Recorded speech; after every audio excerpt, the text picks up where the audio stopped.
New best friends Sammy Skunk and Rocky Raccoon were spending a beautiful afternoon together sharing stories. One night when I was finishing my last s'more for the night after sharing a wonderful campfire with Mom and Dad, my dad asked me if I would put out the fire. Sammy started. I obliged, of course, and Mom and Dad went inside our house to clean up the kitchen. We live next to a beautiful stream, and I usually get a bucket of water to douse the fire. Rocky listened on with anticipation, knowing that Sammy was not going to douse the fire in his typical fashion. What did you do differently this time? Asked Rocky. Well, Continued Sammy. I have a built-in mechanism that most folk don't really like too much. Oh, brother. Added Rocky.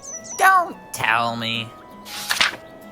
Indeed. Sammy went on. I was so curious to see if I would work, I approached the fire and turned around and released a big spray, expecting the fire to be immediately extinguished.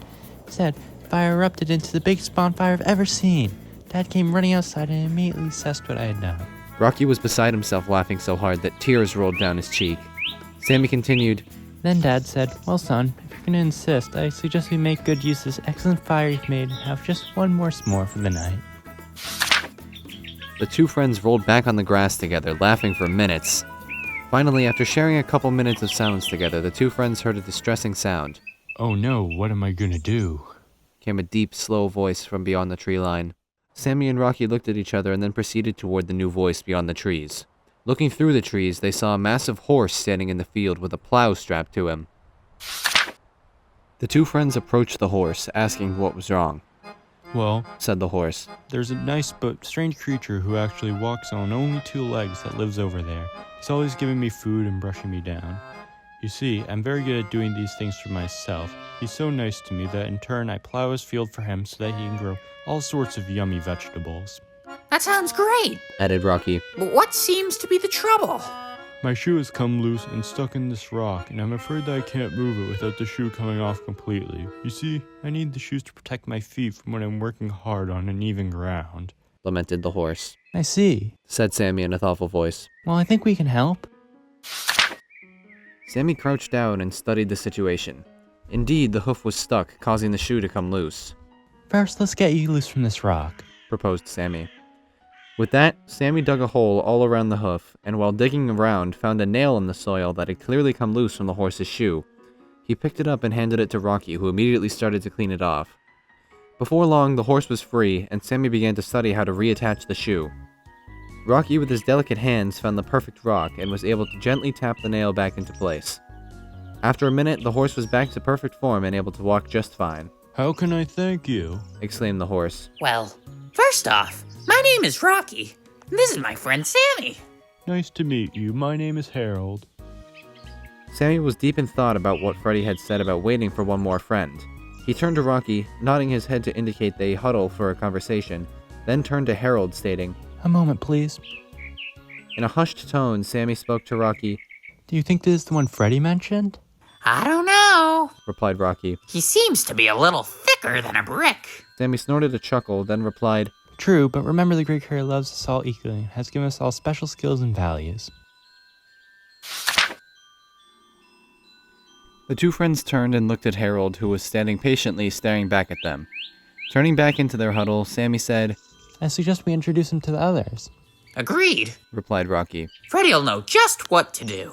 Then, turning to Harold, said, "There's some other folks we'd like to introduce you to. Would you mind joining us?" "Of course," replied Harold, delighted to meet new friends. "I'll even give you a ride." Rocky freed this new friend from his plow, and then, with his old friend, hopped on top of the big horse. Back at Beatrice's big garden patio that Sammy had designed, Danny was just finishing a delicious scone and jam that Beatrice had made for him when he noticed Freddie sitting alone staring down the path. What do you suppose Freddie is up to? He asked Beatrice and Martha. "I've seen this before. Replied Martha. Let's join him." The three walked over to Freddie and plopped down beside him. Sure enough, after sitting in silence for a couple of minutes, a massive figure steadily approached them. Martha gasped, The size of him. Oh, and what great big muscles! spooned Beatrice. As Harold neared the four friends, Rocky and Sammy jumped down from his back. Hi, everyone. Said Rocky. Look who we met. Indeed, Freddie responded. exactly whom we have been waiting for. Sammy turned to Rocky saying, "What do you know? We were right." All 7 new friends sat around the garden patio getting to know each other. Harold recounted stories of how he helps the strange creature that walks on 2 legs, and how he would like to go back there and help him plow his fields. Of course, Responded Freddie. but before you do, would you mind helping us out with a very important mission? With that, Freddie recounted all of the stories about the witch and the army of fisher cats she had built. Freddie told Harold that the witch intends to rule the entire forest, eliminating the free will of all of the forest creatures, intends to eat Danny, and use Beatrice and Martha as flavor for her broth. Finally, Freddie told Harold that the witch was holding Sammy's mom and dad captive in one of her cages. Harold gasped and looked over at Sammy, so grateful for how the skunk had freed him and with Rocky's help fixed his hoof. Harold stood up and resolutely stated, I will help in any way that I can. The 6 other friends all cheered, welcoming Harold into their circle of dear friends. It was now time to get down to business, and Freddie began to lay out his plan. Turning to Sammy, he said, Sammy, you are our engineer. We need you to develop an intricate trap that will separate the witch from her army of fisher cats. Sammy leaned back and slipped into a deep thought of how he could create such a stratagem. Freddie then turned to Rocky and said, Rocky, my friend, you are an excellent builder. With your nimble hands, you've demonstrated how you can create complex devices that can be set off by a hair trigger, but only goes off exactly when we need it to. You, my friend, will build the trap that Sammy is developing. Rocky was delighted to be of such use and reveled at the thought of being able to do something fun at the expense of those fisher cats. Freddie then turned to Harold.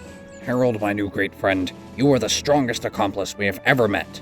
At this, Beatrice swooned once again as she gazed at Harold. Freddie continued, We need your great strength, Harold, We need your great strength, Harold, to help build Sammy's trap.